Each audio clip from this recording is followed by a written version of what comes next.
And good morning. Welcome to the broadcast you are watching New Day Kenya, all about how the Building Bridges initiative will change the country. And the analysis is on these specific areas, which includes the executive, the legislature, the judiciary, matters regarding devolution, the economy, and of course, the political landscape in the country and what it portends for the forthcoming alliances and that are likely to be birthed out of the expected referendum to happen this year. We have sound bites for the discussion over the weekend, what transpired with the Deputy President William Ruto, who was in the county of Muranga. The ODM party leader continues to champion for the popularization of the Building Bridges initiative. And of course, Musalia Mudavadi, Wiper party leader Kalonzo Musyoka, Charity Kaluki Ngilu, the governor, Kitui County, and the Baringo County Senator as well, doubles up as the Kano party chairperson, continue to call for a super alliance before 2022. My panelists said, good morning, gentlemen. Your time is appreciated. Thank you so much for coming. Professor Hezron Mogambi at the center, sandwiched between Abdi and Farah Maalim, is a commentator on social political development, also lectures at the University of Nairobi. And thank you, Abdi, for coming. Your time is appreciated. Always a pleasure. First time having you here. I want to say Happy New Year. And Honorable Farah Maalim is the the former Deputy Governor, the Deputy Speaker of the National Assembly, equally served as former Member of Parliament and has been in the political scene since the multi-party struggle in 1990. Your time is appreciated. And of course, we'll be taking a look at what happened since last week over the weekend and what generally it does portend for the country. Coming to you first, Abdi, on this very specific note. The BBI since March 2018 has been tailored, fashioned, engineered as perhaps the point to end the country's political problems, free Kenya from the shackles of political violence. Where we are today since March 2018, do you think we are heading at the right speed and to the right trajectory? No. And let me start by saying that a study has been made by Professors Chisman of Birmingham University, Gabriel Lynch of University of Warwick. They conducted an extensive study on what constitutes peace and reconciliation in Africa. Initiatives like the BBI have been proven to bring about something called peacocracy. Peacocracy is to develop, the elite develop a Manichaean approach. That means us versus them. The approach in peace building and state building. Therefore, the BBI is meant to create a team to say, okay, we are for peace. The other team which opposes is for war or conflict. Therefore, the end game of the BBI is just to create an us versus them. But very important, the BPI proponents have always said that processes is very important. The process to the BBI,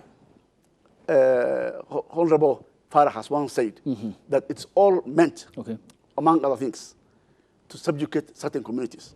For example? Yes. And I believe it so, because what we have seen is 5 people, that is Uhuru Kenyatta, Raila Odinga, Moses Mudavadi, Kalonzo Musyoka, and Gideon Moi, so much on concentrating on the BBI.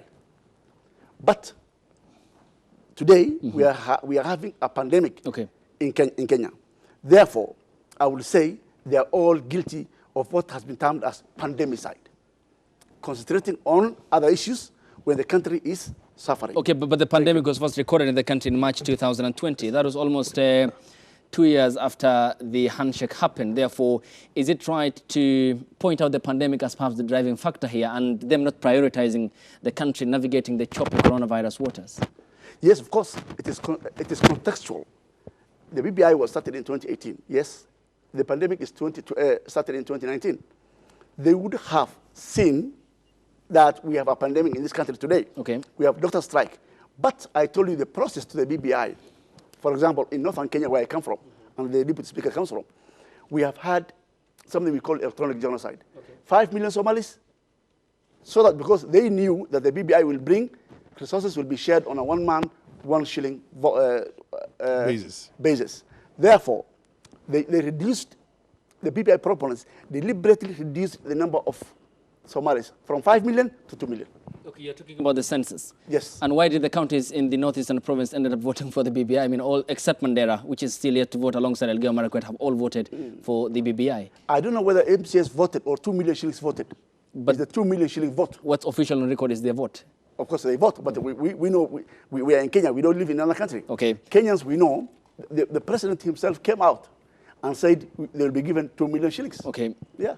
It's 2 million voting. Okay. Professor Hasran Mogambi, it more or less portends a leadership test in the country. Of course, you have been taking account of the political development, I presume, since the multi-party democracy in the first elections in the aftermath, which is in 1992. This leadership test, how can it reshape the country's politics? First of all, thank you very much for having me here. I think we are always having a test of what kind of leadership we have. And unfortunately, Kenyans have always voted for leadership which in most cases would look like is self-centered, self-interest. And so the test of pure or good leadership in any country, I mean Kenya included, in the world, is on working on programs which will elevate the people's standards of living, I mean across board.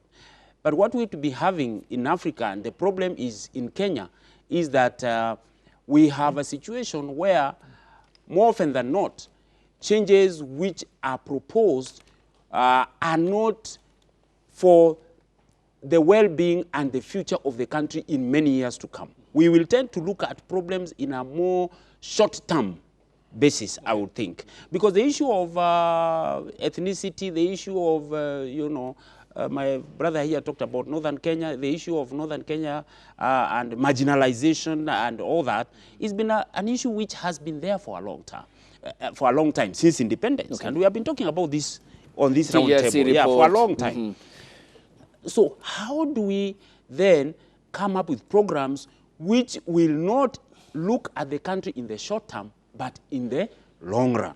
That is the biggest problem we have. That is the test of leadership, not only in Africa, but again in Kenya. And I think, with all due respect, my brother here is talking about, BBI, which, as you rightly put him, 2018, yep. And there's a doctor's strike 2 years later, and all that and all that. But, with all honesty, the pandemic happened not in Kenya; it happened in the global. Entire. Mm-hmm.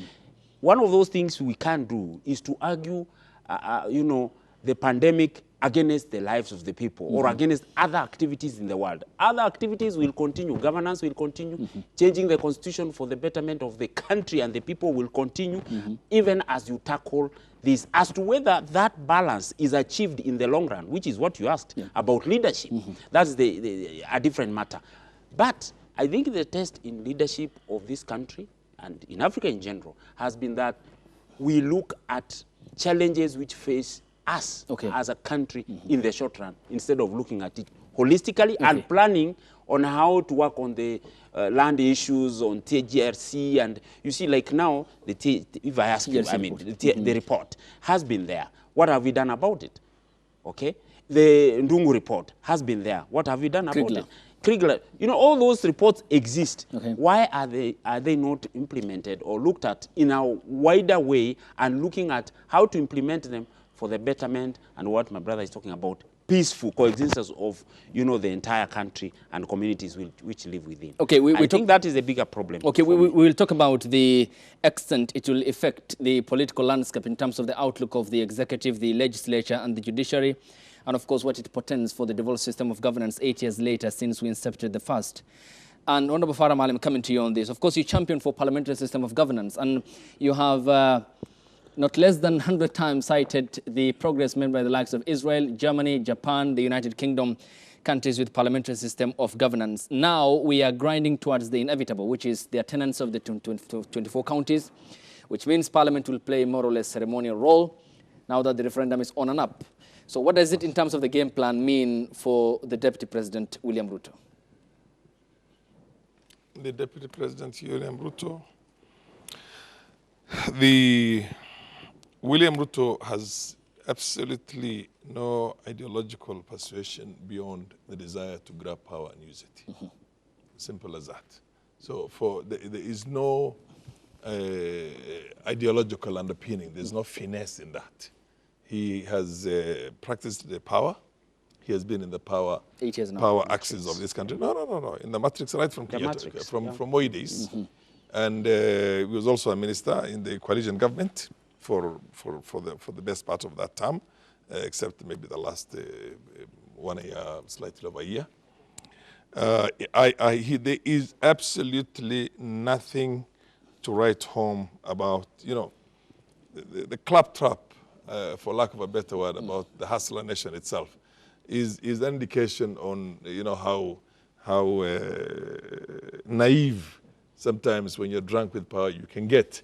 To try and assume that with all the wealth you've made through government and everything else, suddenly you can come up back to the people and show them some tokenism of things here and there and say this is a hustler nation. It is a bit of a joke. And I think, like all jokes, it will end up sooner than later. Now, as far as, for me, William Ruto is not an issue in this country. I do see, I was watching James Orengo and the rest of them talk about, the real threat of William Ruto taking over this country. No, that does not exist. That is not a problem. What are the issues then? The issues right now is that we have experimented with this constitution and we have experimented with expanded executive system of government, presidential system of government. We have suffered very hard. We even lost the little we had under the parliamentary system we had before, where government was accountable to the people through the parliament itself, and the ministers, you come out there. That was the Grand Coalition government. That was not the Grand Coalition, all the way to since independence. Since independence. So when you have this expanded right now and a hybrid, which is a combination of a presidential and a parliamentary system itself, pretty much in line with a bit unique in its own right, but in line with a few other countries in the world, I think that is the only take-home or take away from this BBI today. But that, in my opinion, again, is going to reinstate and reinvigorate the role of Parliament right now as a very dynamic body. This country, with all the pseudo-democracies we had before, and absolute power domiciled in the White House, or the house on the hill, right from Kenyatta, Kenyatta Senior, Kenyatta 1 time, was mitigated very much by that parliamentary independence that we had. We always had people who were vocal, people who knew what this country needs, people who always, basically held that those excesses in the government itself checked and accountable. We don't have that today. You don't even know who is a cabinet minister and who is not.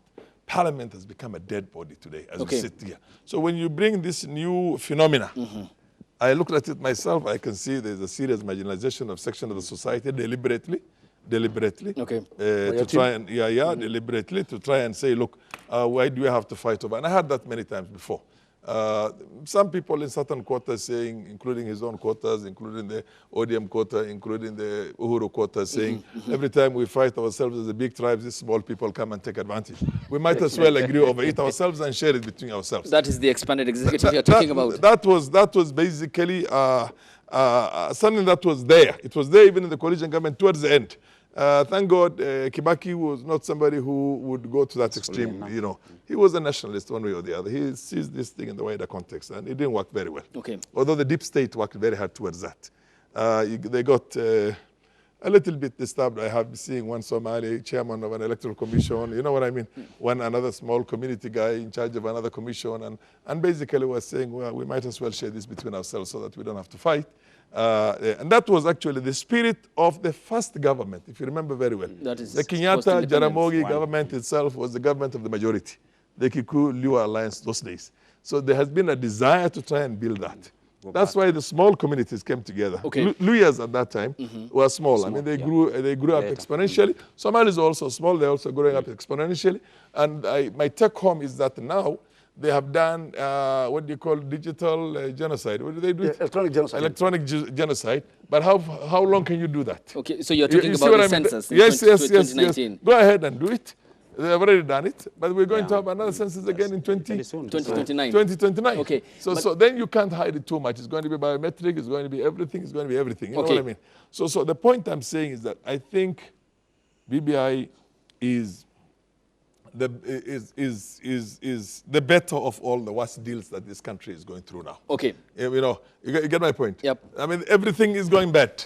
Every other option is like saying democracy is a terrible thing, it's the worst form of government. But unfortunately, there's nothing better than that. Okay. It's the best. So BBI is not a good thing. It does not solve our problems. It's not a panacea. But unfortunately, it's the best thing we can deliver to Kenyans today. Okay. Everything else is worse than BBI by a long stretch. Despite, okay, go ahead, please. Go ahead. Yeah, go ahead. Despite it being, the end game being, one of the end game, or the aim of the BBI being to subjugate the Somali community, the way you said. To be specific, but there are many other. But let me come to this. Nothing much. Okay, but aren't there, okay, just let me just seek some clarification here. Aren't there then the other bit, or the echo chamber of concerns across the country as to many ethnic communities like the Pokot who still have grievances as regards what happened in 1970 under General Kaiseri, and still the TGRC not implemented.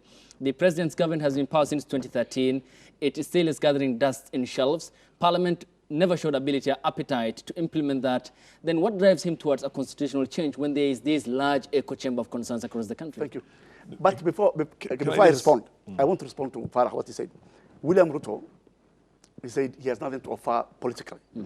I think this is the man, as Minister for Agriculture in 2007 to 2010, the best minister, because there was performance contracting during Kibaki's time. He was leading in the, he was the best, he was rated the best minister 3 years consecutively. Then, what were the parameters used? That was when we had the worst maize scandal in the country. And the aflatoxins and all that. Okay. But look, 3 years consecutive, he was rated the best minister by government, not me or not him, because there were parameters, performance contracting parameters. I will also say that this is the man who has shifted the political debate in this country between tribes and ethnic communities to an issue of ideology. If you look at, people sometimes say the Hasra nation is prone to conflict. I will say no. You know why? Bernie Sanders, you know him? Yep. He always talks to the 1%. Jeremy Corbyn of the UK? Yes, the Labour Party, the ex-Labour Party. Talks always of the 1%, 1%ers. In Kenya, if you talk about the 1%, the 1%ers themselves say, no, this is conflict. You know why? Elite nomenclature. The elites want to define how the Hasra looks like. That is very, very impossible. William Ruto will continue, I think, this ideology of the Hasra nation. Okay. To shift between, instead of saying Somalis, Luyas, Kalenjin, Kisi. No, we are having a debate of issues for the first time in this country today. Okay, thanks to William Ruto. Okay, pointing out that, before I come to Prof, pointing that out, it's important that I give us a vivid recollection of what the ruling Jubilee Party did pledge in 2016, 10th day of September, that they will end ethnic balkanization. They will form a party that had a political plan to rule until 2032. That seems to be now fragmented. But given what he has pledged before as the deputy party leader, and today he seems to be again making another pledge rather, to the same people that was made vulnerable by the same government he has been deputy president to 8 years ago since 2013. I mean, where do we draw the line in terms of the stark contrast between William Ruto of 2016 and William Ruto of 2021? William Ruto I'm not a spokesman, but I know William Ruto. William Ruto of 2013, 2017, we know with Uhuru Kenyatta, they delivered a lot. But here comes the handshake. We are living in handshake times today.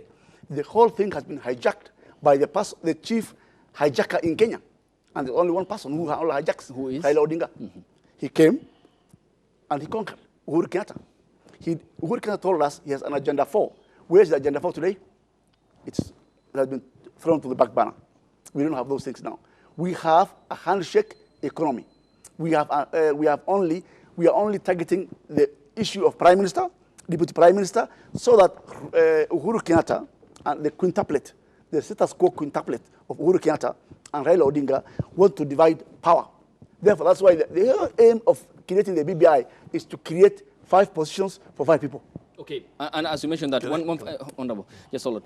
Then, as you point that out, it's important that, isn't it, I seek an answer on this, as you mentioned, the outlook, of course, of how the next government will look like, the sort of the firm grip you said the top 1% has on the bulk or the lion's share of the population, in this case, the other 46 million Kenyans.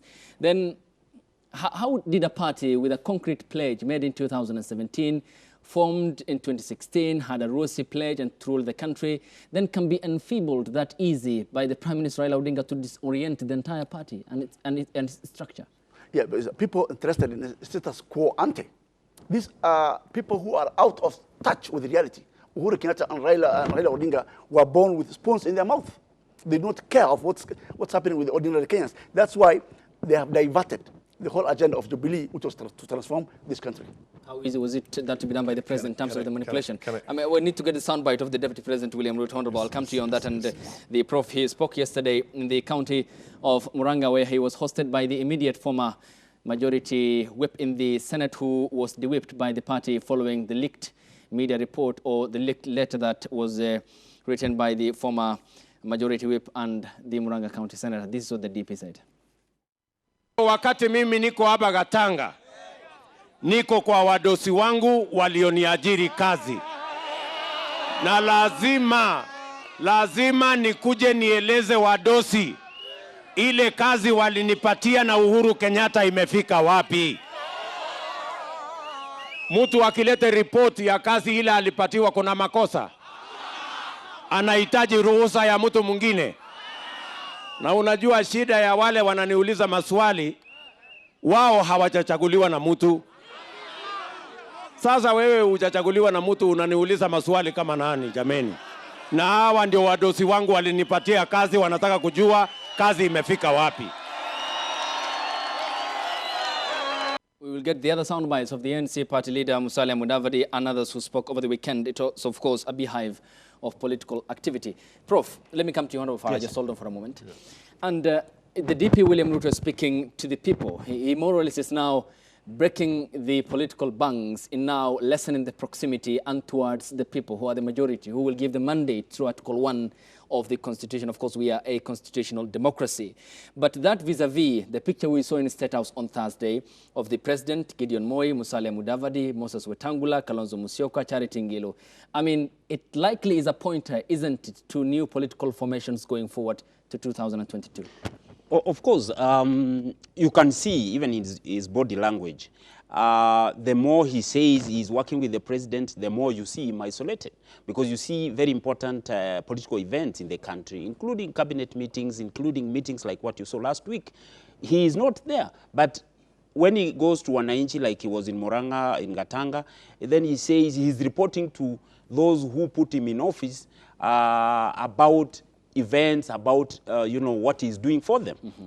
On one hand, he's complaining, you know, about some people who want to push him out. On the other, he's reporting to those so-called employers about what he has done. Mm-hmm. When there are bad things in government, or what he feels like are bad, okay, he then talks ill of the same. Mm-hmm. But at the same time, he goes back and says, there are people who want to push him out, and that excludes the president. There are, you know, he's working very well. As you have just seen in the clip, yep, he's talked about the president, mm-hmm, his friend, the president, you know. So who is this who wants to push him out?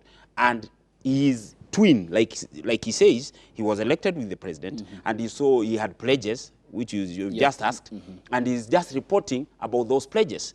By the way, if I am just going to say one thing, mm-hmm, just give one pledge, which is about the stadium. Mm-hmm. Today, the stadiums are the ones being built today. Mm-hmm. Okay? If you look at 2013, 2017, none of that was achieved, which my brother is talking about you know, working very well. Yep. Mm-hmm. You know, all those, yep, projects. Mm-hmm. But you can see quite some things, some movement right now. What I want to say is that, you know, government is very big. And, you know, we create narratives, just like the Deputy President, who is an astute, actually, politician, mm-hmm, creates narratives depending on what is happening at that time. But if you look at it more critically, before the passing of BBI in, you know, the more than 24 yep, counties, the narrative was different. the narrative was actually anti-BBI. But after that passing, the 30 plus, county assemblies, the narrative has now changed that the deputy president and his team are pushing for development. That engine of development is the same, is led by none other than President Uhuru Kenyatta, who he is deputizing. So as to whether we are seeing political narratives which are being created for the sake of wananchi, and what is happening on the ground is different. And that is how I look at it, that there is dysfunctionality in, first of all, in Jubilee, Jubilee Party, which is now coming into the government itself. But I don't want us to lose focus, because there's a difference. The way government works is that there will be so many programs, okay? And what he says about the Agenda 4 of the president. Personally, if I look at it, and the way I know programs run, peace and harmony and all that is what perhaps BBI is looking at and all that. But these other projects, you can see the government within the budget framework and the economic outlook struggling to ensure that some of those things are met. And that is why you have seen, I've seen CSS moving all over the stadiums, looking at, and all that. Because government agenda cannot be one way, cannot be like, if it's constitutional change, everything else stops so that you move towards constitutional change. Of course, that can be the focus. But the way I've seen is that things move. It is a multifaceted framework. And once the government is there, the government is there. But what I can see is that actually the deputy president is already isolated within that system, and he is struggling, as it were, to come out as a fighter, as a person. He's created a narrative as a person who is fighting for common mwananchi. As to that, whether that holds up to the BBI time during, the voting time, then after that is something we can discuss. I'll come to you on why he is apparently, or how he has demonstrably remained decidedly vague on whether to lead a no campaign or saying yes to the document. Yes, Honorable, you had a burning issue. Yes, go ahead, please. No, what I want to say is two things. Exactly as Prof has put it, you can see Ruto does not stand for anything. He is on this side when it's convenient. He's on this side when it's convenient. He's on this side when it's convenient. And basically, literally trying to, and hoping that one of them is going to stick and catapult him there. The other thing to say that this is a dynasty, that whole dynasty issue itself is fake. I'll tell you why. Jaramogi was in government for 3 years as a vice president. Only 3 years. 63. Before he was unceremoniously kicked out in Limuru. 66 he was out. Ruto is going to be 10 years as deputy president, who cannot be kicked out by his own president. Deputy president. As a deputy president, not a vice president.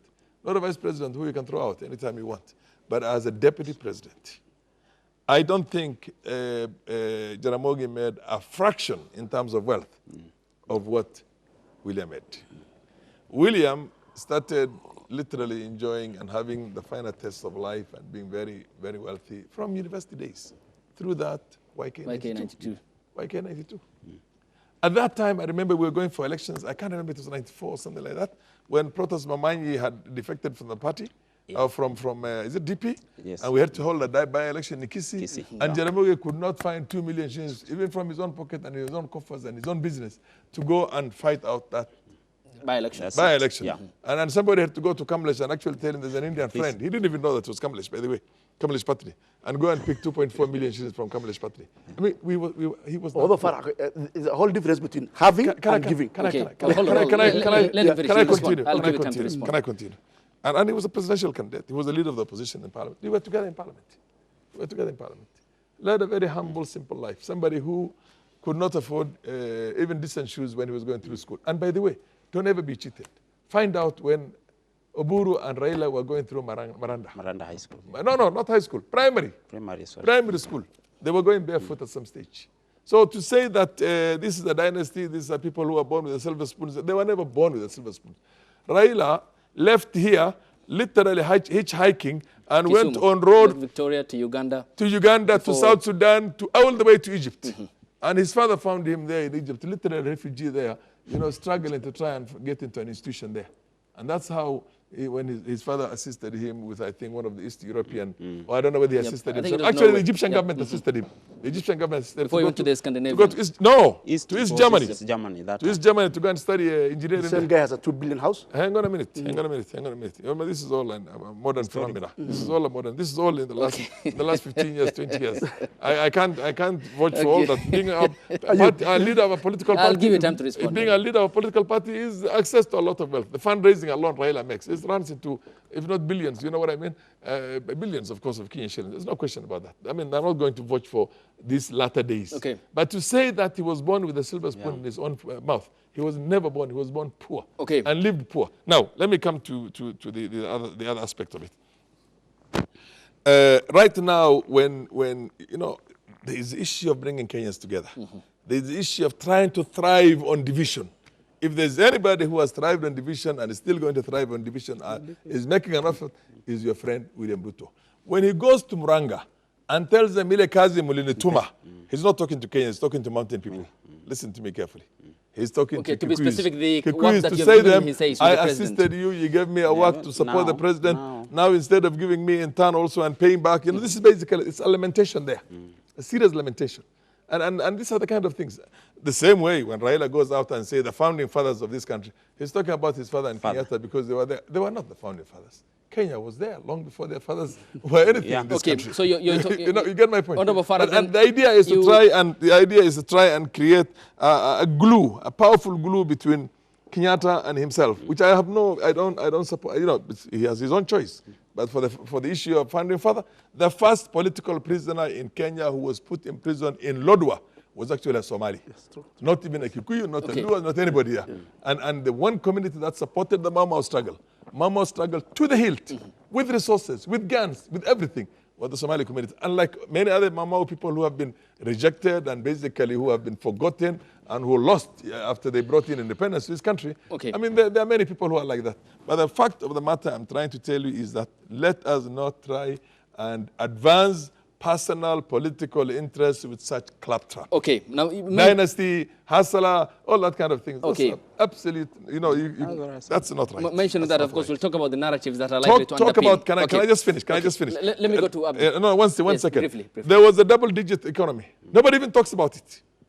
You see, double-digit economy. Do you know the person who always used to say that Kenya will have a double-digit growth in the economy every year? Double-digit basically means 10% and above. Yes. It was Ruto. Yes. Other than just bringing it out as a fancy thing to access to power, what was the rationality? They did not have the rationality that time. And they did not have the programs to try and implement and achieve that kind of growth. And basically, it was just an easy way of trying to capture power. We'll talk about the liquidity pressure needed, even as the economy is now near point decimation by the pandemic. Yes, Abdi, please respond before I come to drop on my question. Farah at least responded to what I was saying, that despite him claiming that Raila Odinga grew up poor, the same man, I told him, Belt has a 2 billion house, 2 billion shillings. You parallel 2 billion shillings from here, it goes to around, I think, Khartoum. 2 billion shillings. If we were to put 2 billion shillings, you know, like this. 1,000 notes. 1,000 notes. He has been the Prime Minister of this country. Therefore. He's been a businessman lately. Wow. When you're a political leader, very well. Perhaps the reason as to why we need... Ruto is much wealthier than him. Perhaps the reason as to why we need the state officials to come clear on their wealth. Yes. That's in legislation. William Ruto says that's a different debate altogether, where William Ruto also comes in first. When William Ruto says in Gatanga that ile kazi mlinituma, doesn't mean Gatanga. It means the whole of Kenya. Uhuru Kenyatta swore. Why did you go to Garissa and say that? Near him was, just beside him was William Ruto. Is it? Yeah. They were sent to do something. He's just reporting back. He can be in Gatanga, he'll go to Garissa very soon. Farah, invite him, or I'll invite him. He'll never say ile kazi mlinituma. Therefore, and Nikazi Tulituma, it's true. We sent them, we elected them democratically. We sent them to go and serve Kenyans. Therefore, William Ruto just reporting back. Let me come back briefly to the BBI. 204 pages. If my panelists here, anybody points to one sentence which can create reconciliation in this country, zero. I have read each of those sentences. 204 pages. There is no one single sentence which unifies this country. But there are about 100 pages which disunites this country. Like, for example. Let me give an example. 8 counties. My county in Mandera, his county in Garissa. You know how much losing? One Mandera, Wajir, Garissa are losing about 4 billion shillings. The BBI is sessional paper number 10 reincarnated. They brought back sessional paper 10 of 1965 through the back door. Okay. How are you uniting a country when the poorest counties in this country, 8 of them, are losing about 10 billion each year? I'm wondering with Farah here, my friend, his own county in Garissa is losing 10 billion shillings. I mean, 1 billion shillings a year. From the financial records? From the financial records. Okay. Why? Because there's a capping to the 35%. My county in Mandela will lose, my other county in Wajir will lose. Okay, look, Garissa County and Wajir County, for example, Wajir, Habaswein, Wajir South is the second largest constituency, I think, in this country. No constituency. After North Horn. After North Horn, in Marsabit. You see, no constituency. Farah's own county, 0. But my biggest shock, during the handshake is this. There are 2 Northern Kenya deputy party leaders, Farah Maalim and Captain Abdi. ANC and Wiper. ANC and Wiper. President Uhuru Kenyatta has been giving out goodies to the party leaders. They have not even sometimes good enough to at least say, Farah is the deputy party leader, give him something. Where is the people in Garissa? Like what? For example, appointments. There were appointments which have been done by Uhuru Kenyatta. They were given to. I was offered appointments soon after the election, and I said no. No, I'm not saying Farah. I'm not saying Farah. I'm not talking about Farah. I'm talking about the people of Garissa, Northern Kenya. Captain Abdi also comes from Garissa. At least they will have honored him. The ANC will have honored him, said, okay, we have some certain appointments from government now. Please take some. They have not been. Okay, so what do you think? Then you talked about the cash that will be slashed from the county allocations to the respective former Wajir, Garissa, and Mandera province, the counties, of course, that lie in the northeastern part of the country. There is a crop of political leaders, isn't it? The county governors, the senators, of course. You had influential players like Yusuf the Late, of course. May his soul rest in eternal peace. And why do you think then that even having the lowest unit of administration, the county wards across the respective 3 counties you've mentioned, did not champion? Where was the ululation in agreement from the northeastern province counties to champion for more constituents, as you have said, and more cash? Why the silence? And then in the aftermath, approval given by Wajir and Garissa counties? The governors, the senators, the MPs. You live in Kenya, I live in Kenya, Farah lives in Kenya. Of course, I'm from Wajir County. Thank you. Look, I talked to one of the, my party, UDA, is the majority party in Wajir. And I was talking to most of the MCS there. You don't have members of parliament from UDA in Wajir now. Fatuma is for Wajir. Fatuma is PDR. UDA, which is UDA now. Engineer Bashane, UDA. The county assembly is the majority party, is UDA in Wajir. It's the former PDR come UDA now. Yes. Now, I was talking to the MCS, and they said, look, Wajir, Garissa, and Mandera. In fact, one of the counties, the governor himself came kneeling and said, look, guys, I have certain cases in court.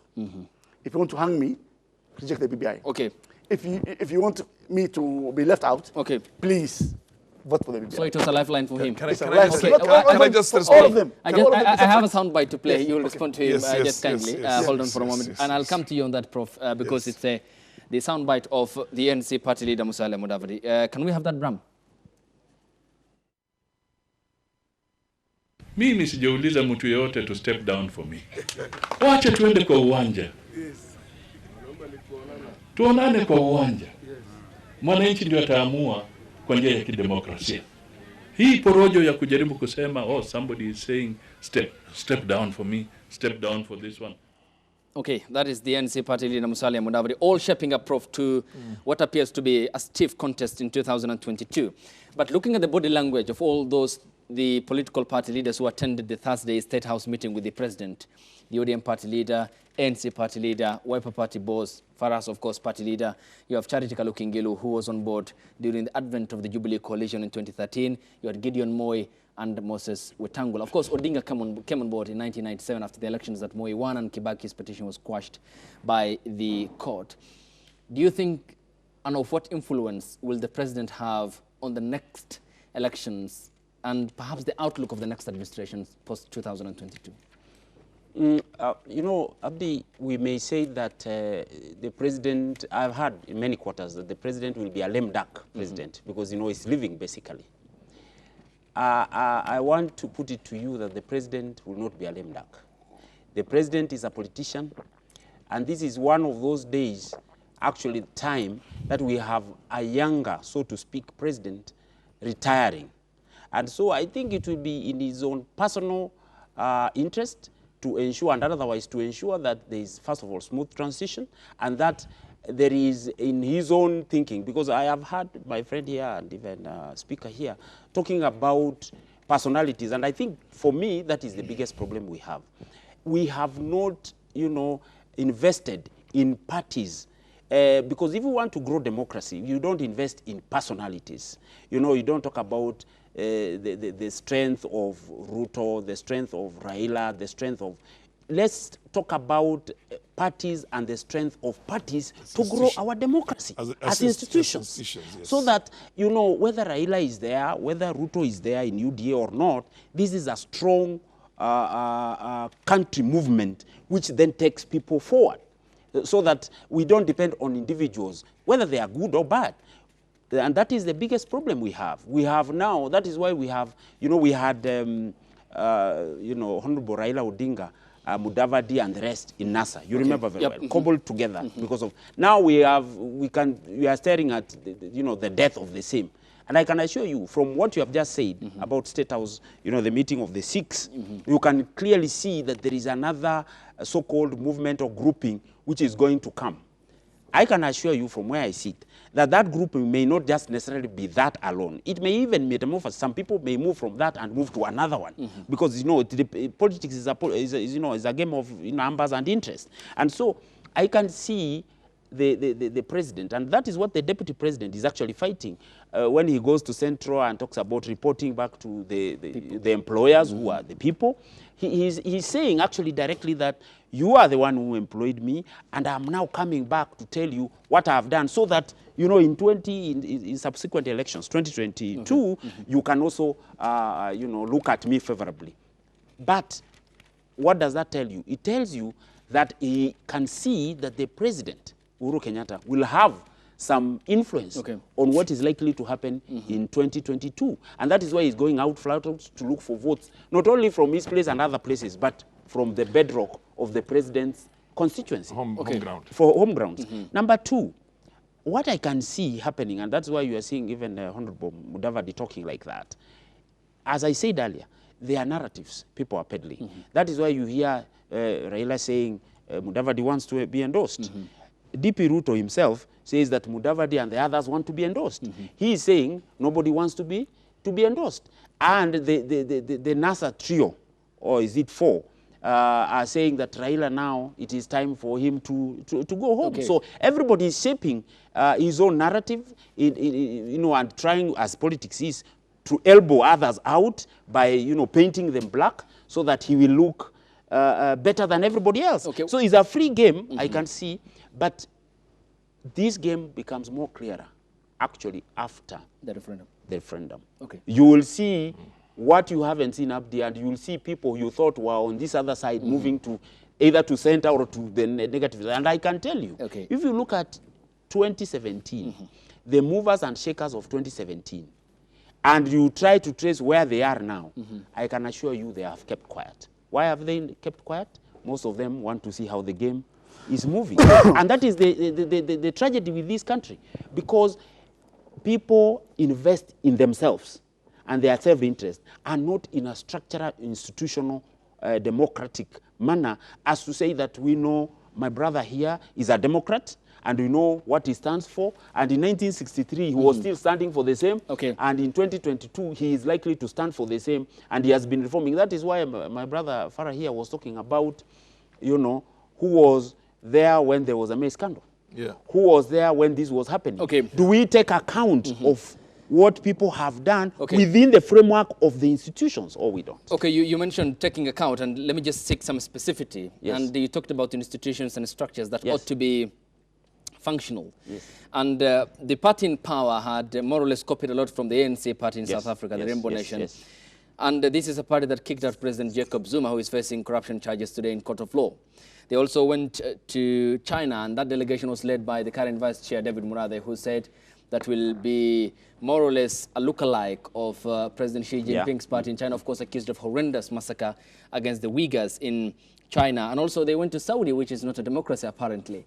Looking at the Jubilee Party in 2016 and drawing or painting a picture of that today, the clear fragmentations, the fractions, I mean, 30 years later after multi-party democracy, where is the place of ideology and policy that should anchor the political system in the country? I think Abdi have already answered that question, that the fact that we move 10 steps forward, we move 20 steps back. You see. That, Speaker, so that I finish, we have not reached that political maturity level where individuals are subservient to structural and institutional frameworks, so that the party, like Jubilee, will have grown to that level where they can discipline, like they disciplined, the president of South Africa. You talked about Jacob, and he was out, and the next moment ANC had brought another president. Do we have that kind of political culture in Kenya? I will tell you, we are not even 20, percent near there. Near about, okay. Yes,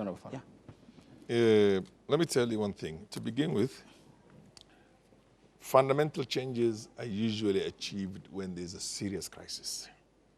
And right now we have a serious crisis in the sense that the country has been pulled in different ways. Crisis of leadership, I think. Oh, it's a crisis of everything. We don't have functioning institutions. We have runaway debt. We have an economy that is collapsed. We have a political class that is so corrupt that they stole everything. We have society in itself, including the very small people who are basically living hand to mouth and would only care about the person who gives them the last 500 shillings to vote for. And that's why you see the Hassala nation doing what it's doing right now. I mean, this country used to be one of the most hopeful countries. The country where you go to a young child in rural Kenya who is in standard 6, and I'm talking about 15, 20 years back, and he'll tell you he wants to be the president of this country one day. He wants to be a pilot. He wants to be everything. Today, you go and do the same survey, you're not going to get those answers. That child would want to become a matatu driver. You see what I mean? They will want to become all sorts because they have lost hope.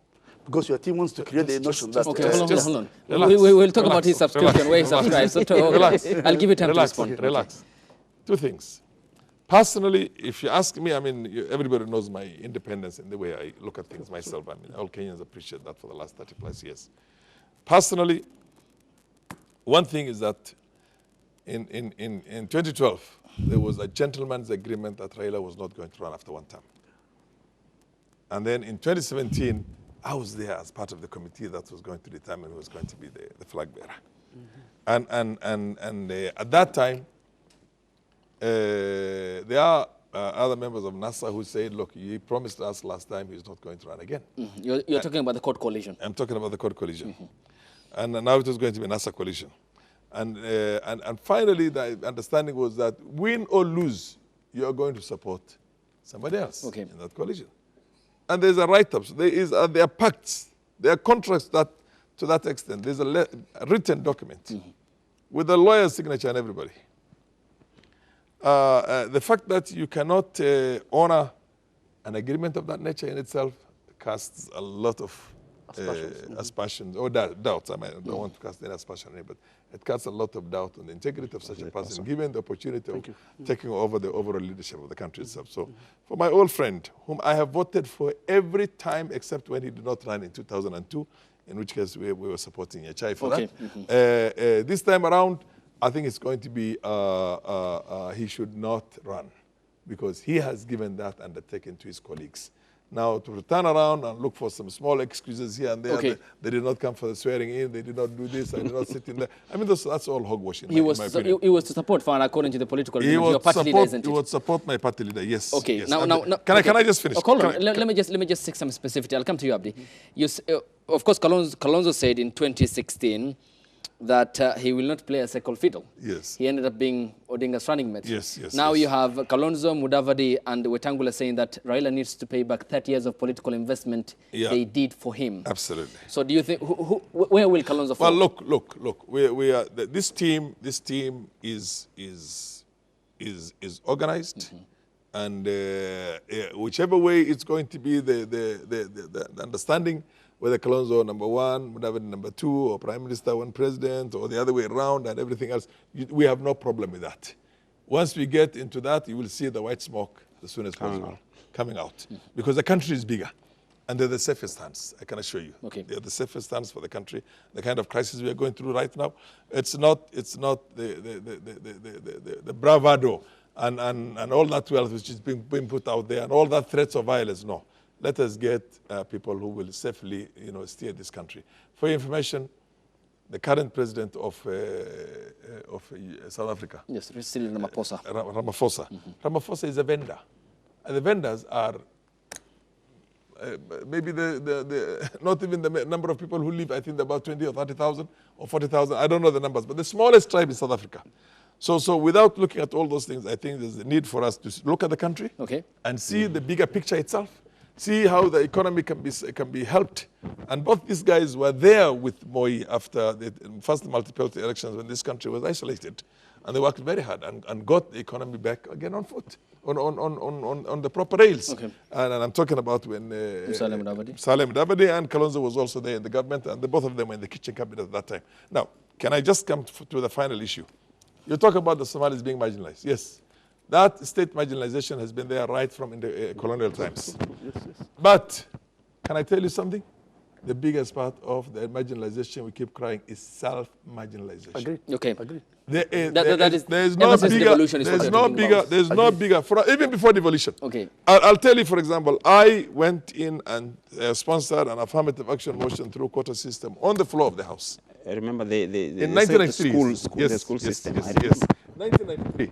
Do you know that? Not a single Somali was out there to support me. Members of elected leaders. Yes. Elected leaders were in parliament that time. Everybody else, when the Kenyans had, I remember very well, the late Ntimama, the late Onyonka, the late, what was his name, Biwott.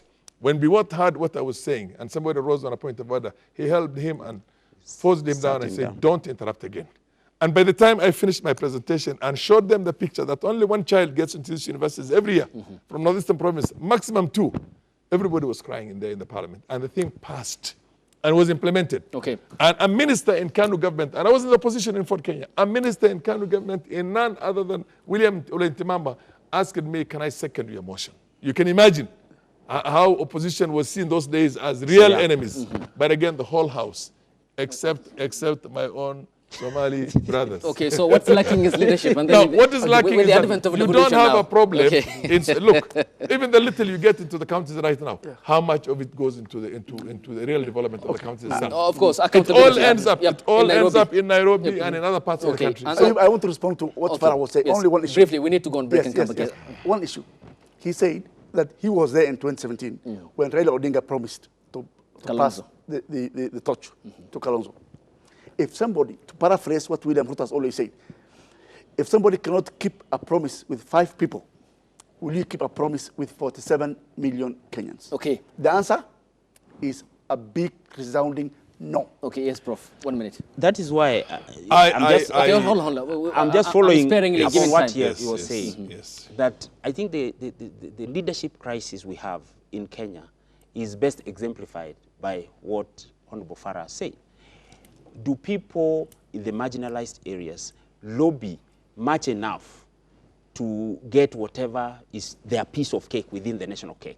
That is a question. 2, what has devolution funds done to people in the northern part of Kenya?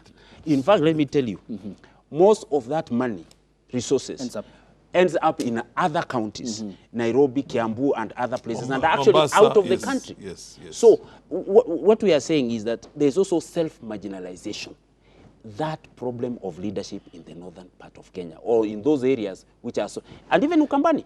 Sometimes we talk about, I talk to leaders from Ukambani and I say, we are marginalized. The money, I was talking to the senator from Kitui and all that about. Are you saying it's only northern Kenya where money comes back to Nairobi? No. I'm just saying, I'm just giving. He's talking about self-marginalization generally. I'm not saying in northern Kenya. I'm just saying, I was talking to Wambua, who is my friend, about Kitui, and he was talking about the loss of revenue, which you were talking about. But I was also asking him, Senator, how prudent do you use these resources? Are you aware that over 40% of the same resources which come to your county end up in other counties and not in Kitui itself? Therefore, we are saying, apart from crying about the national cake, let's losing certain amounts. Okay. Yes. So let's look at it's all where the money that is what I'm saying. Okay. That is what I'm saying. That is what I'm saying. We have a general problem across the devolved system of governance. That's what the prof is painting. Therefore, why don't you lose the others then? Okay. Now, can I just say? Okay, hold on, Farah. Let's have some order. Yeah. Generally, the concern is that, looking at the reports by the Auditor General, is that there is pilferage of resources at the county level and at the national level, and much of the resources that is pilferaged across the countries ends up in Nairobi. That's what the prof is trying to point out. Thank you. And after the break, we, of course, will be talking about the cartoon editions of the publications, the Daily Nation and the People Daily. Of course, interesting ones as Stano and Gado do capture, and we embark on this break with a funny clip. Okay. And good afternoon. Welcome back to the second bit of the broadcast here on New Day Kenya, still with Abdi, Professor Don Mogambi, and Honorable Farah Malem here on the broadcast, and your company is appreciated. Of course, looking at the feedback on the Twitter handle, that is in regards to the feedback that you have on Abdi Noor Mohammed, who said Uhuru Kenyatta and Raila Odinga were born with spoons on their mouths. They are out of touch with reality and don't care what is happening with the ordinary Kenyans. And taking a look at the others is also Alex Mayore, who says, 2 questions. Should DP William Ruto energy in Mount Kenya? No specificity is not clear. Or visit the area even more after the BBI passing in the counties. Okay. Why does Kenyan elections depend on coalitions? Why is it hard for a party to stand on its own? Of course, Prof talked about the importance of ideologies and policies that should anchor the political establishment in the country. And we have a soundbite of the former Prime Minister Raila Odinga, who spoke over the weekend. Bram, can I get that? And Kev? Mambo ya hasla asijira na dynasty. Hiyo ni nini hiyo? Ni nini hiyo? Hiyo ni matusi kwa wananchi wa Kenya. Si ni matusi? Si ni takataka? Si takataka?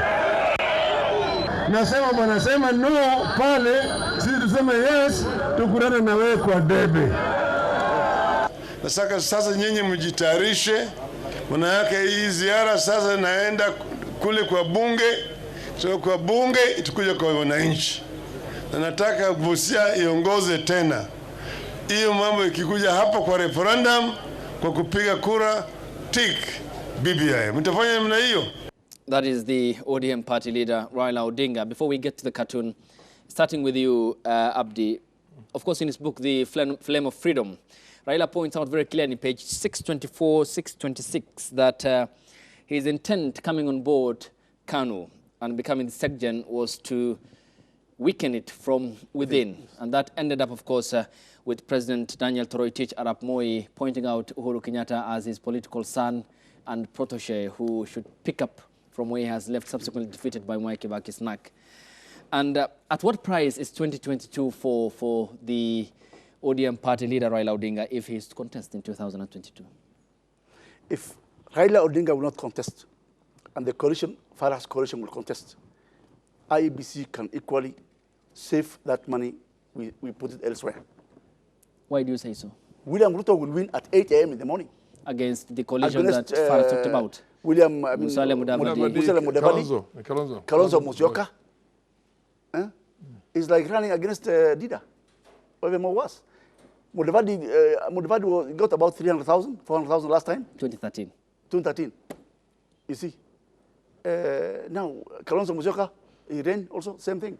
So according to Odinga will not run. If Raila Odinga doesn't run, then the country can be spared of a presidential election, briefly. Okay. Because it will be a walkover. Okay. What do you base that on?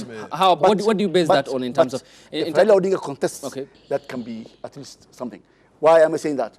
Okay. And then let me come to the BBI first. Politically speaking, William Ruto needs the BBI more than all of them. You know why? The reason is Raila Odinga's team of NASA is now divided.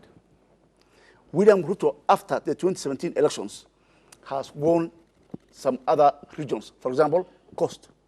coast has now moved completely from Raila Odinga to the Hassala Nation.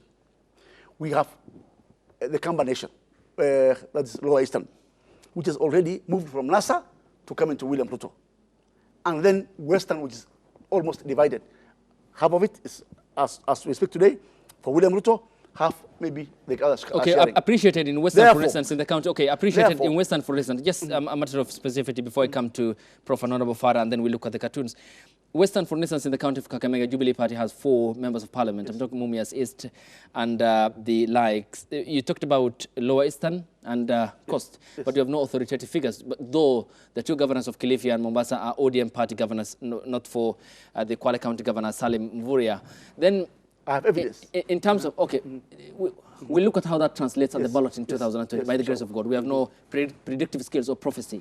But looking at the political mathematics that you have laid down, then what's the role that Central Kenya will play? And what hand will President Uhuru Kenyatta's hand play in crafting the next outlook of the government?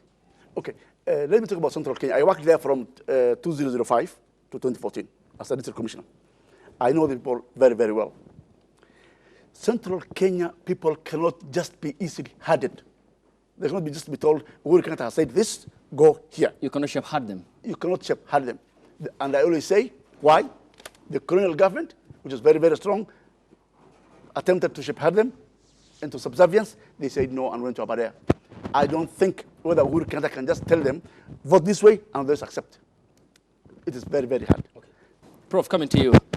Looking at Raila Odinga, of course, he said the president and I have not talked about anything regarding 2022. It's about now for posterity. It's about setting or outdoing or undoing the wrongs that were done by the political establishment in this country. That's what the handshake is for, he said. And his party has extended the deadline for any interested parties to submit their presidential candidature in terms of their documentations and like. Looking at it, you hear the likes of Orengo, you hear the likes of John Mbadi, they say he must be on the ballot. There's no otherwise. And do you think he will contest?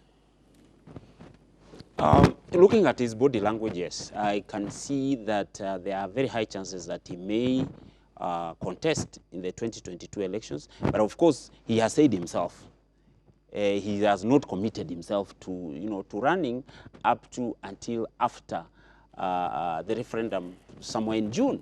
So, but indications from the way you look at his movement and his non-verbal communication and the way he's talking about BBI and leadership, yes, I'm just suspecting that he may just run. Secondly, if he doesn't run, because there's a question you had asked about if he doesn't run, and I didn't know that my brother, senior brother here, Speaker Farah, has a coalition, because my brother here has been talking about a coalition, which Speaker has. But if he doesn't run, Central Kenya will have very high stakes, and it will be dependent upon what will happen post-referendum time. Let's not be cheated that Central Kenya will be headed by DP Ruto to a certain direction. It will depend on the interest of the Mount Kenya region in the prevailing circumstances and how they see themselves vis-a-vis what will happen in the 2022 government. And the same to Coast Province. Why Coast and part of Kenya? Why have they been talking about a regional party for the Coast, for example? It is because of the realization that perhaps this coalition building will be a very important aspect. And I think this is the issue about parliamentary democracy, about what will happen in 2022. So regions have to coalesce around a certain party and be able to negotiate for their own interest. And Central Kenya or Mount Kenya will also do the same. They'll negotiate, and they will not be headed by maybe DP Ruto to run towards that. But other regions are also watching what is happening. So let's not go into the fact that what is happening now may not change in the next 1 month or in the next 2 months. I told you that we will separate and see wheat after June. You will see tectonic movements, political movements, and you will see new formations after that. Very clear picture. A very clear picture will come after the BBI is over, after we have referendum. That is what, ask yourself, and you should have asked him, why doesn't DP Ruto want to involve himself in the BBI politics. Okay. It's because he knows that with a clear stand, for example, if he moved to no, and he loses, in quotes, in that sense, running towards 2022 will be an uphill task. Okay. And that is why he doesn't want to, be with the other side, so that he is safe in the political dispensation after the referendum. Yes, Honorable Farama. We need to look at the can I just tell you one thing? One, I don't know if you people remember in 1997, Raila ran on NDP. I don't know if you remember that. Do you remember how many votes he got? He got about 600,000 votes. Yeah. That was strictly, with an exception of a few people like me who voted for him that time. That was, by and large, the Luo constituency. Hardly anything outside the Luo constituency at that stage. Cost. Fast forward. No. Not in 1997. Not in 1997. Cost was not with him. Not in 1997. Fast forward. 2000. Because NDP had only the MPs from Luo Nyanza. Yeah. Fast forward. 2002. He did not run. He went into a collision with Kanu, and later on bolted, and came with the famous Kibaki Tosha, which, by the way, was not what was agreed between him and... It wasn't. The people who were in the Rainbow Coalition that time. So he betrayed them. Serena, I remember. Yes, the press conference that before... Somebody like my old friend, the late Nyachai, was fully convinced that Raila was going to support him for the presidency. So he was going to emerge as the candidate for that. And then 2007, that powerful outrage, and the dreams that were basically lost dreams of Kibaki government and Anak government that was going to unite this country, and the massive, support he got, mandate he got from Kenyans, when Uhuru had only 1.3 million and he had almost 4 million. Now, that disappointment then allowed people to gravitate around Raila. And then, of course, the orange and the bananas, the referendum that was there before that. Today, fast forward again, politics is a very crazy game. It gives you a lot of fortunes and then takes away all the fortunes again. Today, if Raila makes the mistake of running, and I can say this with certainty, he might end up only with the Luo constituency. Take it from me. True. Cost is gone. To William Ruto, yes. Cost, no, not William Ruto. Cost is gravitating around its own. They are looking for their own space. They are looking for their own space. They are looking for their own space. They don't want to become flower girls for anybody else anymore in the future. They are looking, and a lot of things. They like the Senate. Yeah. The Senate, what do you call the division of revenue? That has also undermined Raila's authority completely. Northeastern province the same also. Come back now to the Kikuyu constituency. The Kikuyu constituency, I don't know if you remember, Anwai Guru is standing in front of William Ruto and being said that she has joined Tanga.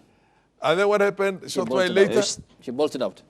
Elections came and she said, when the MCS passed it, she said, you can only rent a Kikuyu. But not that was for the second time. She said that on the 7th of November during the Kibra by-elections in Nairobi. The biggest disappointment on the part of Ruto will be when the entire mountain region bolts at the last minute. For now, they are goodies. They are church fundraisings. There's all this money which has been taken around. And if anybody remembers the election we had with the Central Kenya Professionals Association, whatever it was called, you remember? When Gidiomi came in. What was Gidiomi. Yeah, what was that constituency called? Where the electricity poles were taken. Absolutely. Here in Kinango, Kipipiri. Yes. And Moi would go through there and the crowd was massive. Kanu, Kidole, everything was done. Electric poles were put in. And finally when it came to voting, the man who lost, actually, Gidemi was not the most popular guy, but my friend, the late Harvard graduate, what was his name?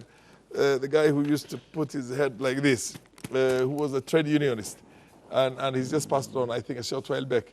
He took a little bit longer time greeting people. So by the time he reached there, it was 5 past midday. He was told you are too late. And then Gidiomi, of course, Gidiomi got everything. So the point I'm trying to tell you, watch until the last minute. You can't buy Central Kenya. Central Kenya will not vote for William Ruto. Okay. I can assure you that. You can take that to the bank. There's a lot of money running around right now, and everybody will be there for the money. The churches are there for the money, but in the final analysis, they will look at other dynamics. Okay, so look at the other end. Yes, we need to finish up. Let him finish. I'll give you time and then take off. No, let me just finish. So the things the way they're going to come out. Watch until the referendum is after determined. that. Today, Uhuru will not endorse anybody because he wants everybody for the referendum. But the moment the referendum is over, he has his own idea. And let me tell you his idea. It can only be what you call safe pair of hands. Safe hands. And that safe hands can only come from this team which we are talking about, the Kalonzo, Mudavadi, Gideon Moi, you know what I mean? Gideon Moi, I'm a distant member of that. I don't think he's going to settle on Farah Alim and say that Farah Alim. No, that's out of question. Okay. Let me tell you something about let me tell you something about Ruto and the Somali community. Okay, briefly. There are moments that people never forget. You remember when they're saying that let's send these refugees across the border? Yes. Let's send them back to Somalia. Yes. There was the Kenya government insisted that refugees must be moved out. Kenya government wanted that. Uhuru never went public on that. William Ruto went public on that and said, when the 3 months expires, we will put them into trucks and throw them across the border on the other side. Now, that essentially tells you the heart of such a guy. And it has never been lost on the community. They will take the goodies now, but when the election comes, they will not get a single person in that place. There is no evidence of William Ruto saying that. It was there. It was there. It's a tripartite agreement between the United Nations, the Somali I know, but William, and they were not. William said that the media is there. Look for the media. Somalis, not Somali, Kenyans.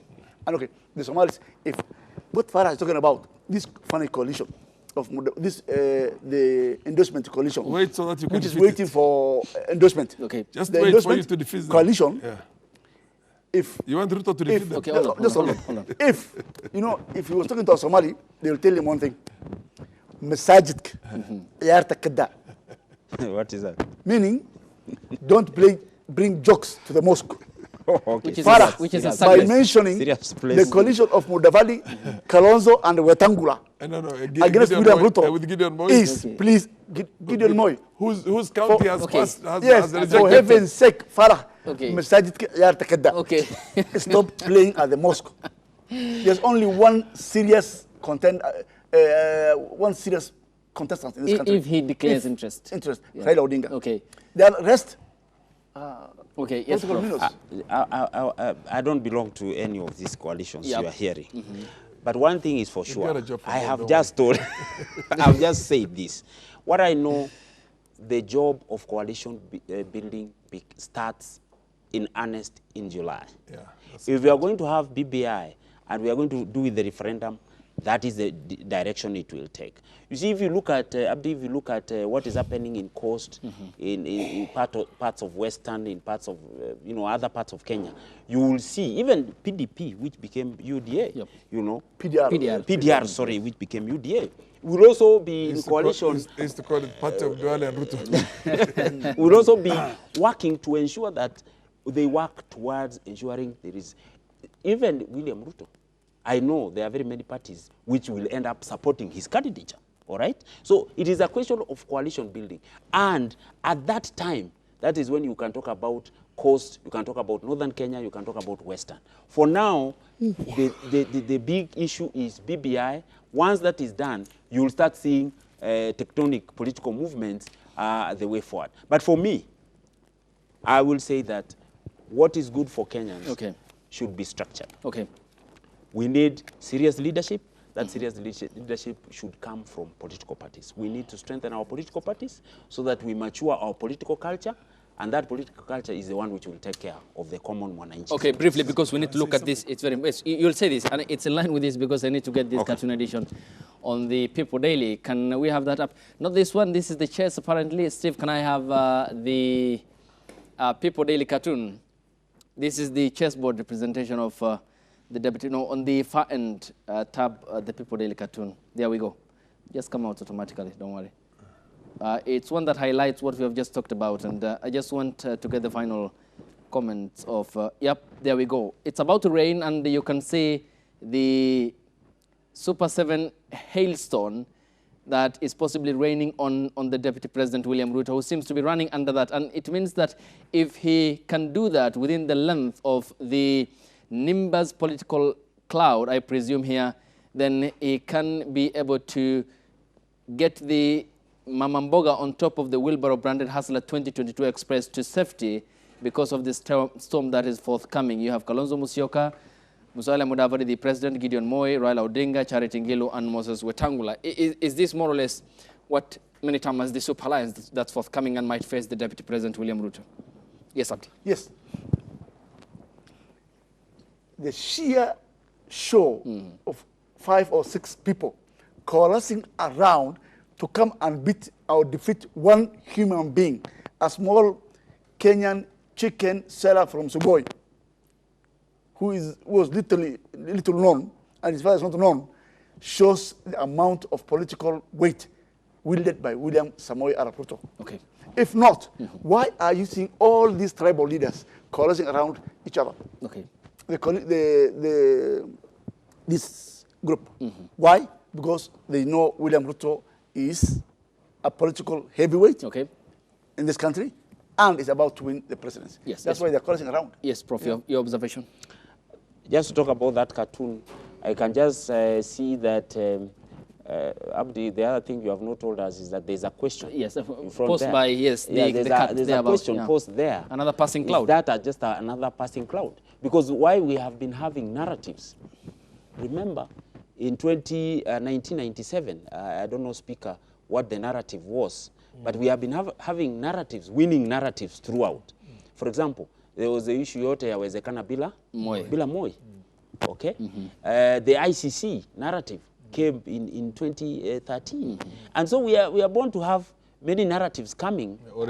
You know, the orange narrative, movement came out of that. Phenomenal. So, you know, so they are born. But I believe after the referendum is when you will see the real politics of this country. And I can assure you there are people who are just sitting pretty and waiting for that moment to come. Because this, as actually the president has said, and even the deputy president himself, BBI should not be equated to 2022. All right. So let's just wait. Yes. BBI is in place. Once BBI is in place, it will engineer the political lives of so many, and there will be so many groupings. We are talking about tribal, only 7. You will see more than that. And even the deputy president will have others joining him. Okay. Yeah. So it will be, you know, groupings. In under 1 minute, because of the news. Not at all in the history of this country did a deputy president or a vice president try and become a president without the support of the president and win. It has never happened. And win. Not a single moment. Not in the history of Kenyans, but whatever. You remember Good Luck Jonathan? Yes, in Nigeria, and everybody else. So the possibility of William Ruto becoming the president of this country, as far as I'm concerned, is nil. Let me tell you one final thing. They were all briefly. Just vice presidents. None of them was a just a moment. Of course, we are under new dispensation. Just a moment. Agreed. Okay. Just a moment. The other thing that you need to know is that you look at every constituency, and every constituency has a powerful bone to pick with William Ruto. Besides what they call the goodies. You're talking about, I told you about the refugees and issue. And do you remember the other bit for all the Muslims? You're talking about the Coast Province? What did he say? We have no apologies to make. This is a Christian country. No, that's just a moment. He said just we are a Christian country, and then he said we are a Muslim country. Okay. Then there's the other allegation. But what's very factual is that we are a secular state. Nonetheless, Christian majority. The constitution of this country. Are you blaming finance with BBI? Can I say only one thing on BBI? I haven't finished. Let him finish in under 30 seconds, please, because of time. We have to read the news. Abdi, you don't pretty much go overboard also sometimes. You're a brilliant intellectual, so sometimes keep certain dignity for yourself to go past this phenomena. You know what I mean? But that was there. It was there open. And if you remember when we were going through the constitution, the orange and the bananas, he went to Coast Province and said, if this constitution passes, there will be a problem between Muslims and Christians. No, he didn't. He didn't. It was in Lambo. Finally, I will say the BDI is like the drunk who lost his watch in a dark alley, but looking for it and a lamppost because there was more light there. And we end it on that note. Thank you so much. Abdi Noor Mohammed, your time is appreciated and company is worth it. Thank you so much. Professor Ruto Mogambi is lecturer at the University of Nairobi and commentates on social political development. And Honorable Farah Maalim, I appreciate your company here on the broadcast. Many thanks and always appreciated. We'll have you again next week by the grace of God. Of course, we have gone overboard because of the timing, and my colleague is here. All right. Thank you very much for that very insightful and engaging, heated conversation. We'll be back tomorrow, same time, same place, discussing issues pertinent to the country and current affairs. My name is Aziza Hashim. And I am Ayub. We'll see you tomorrow at the same time. Bye-bye.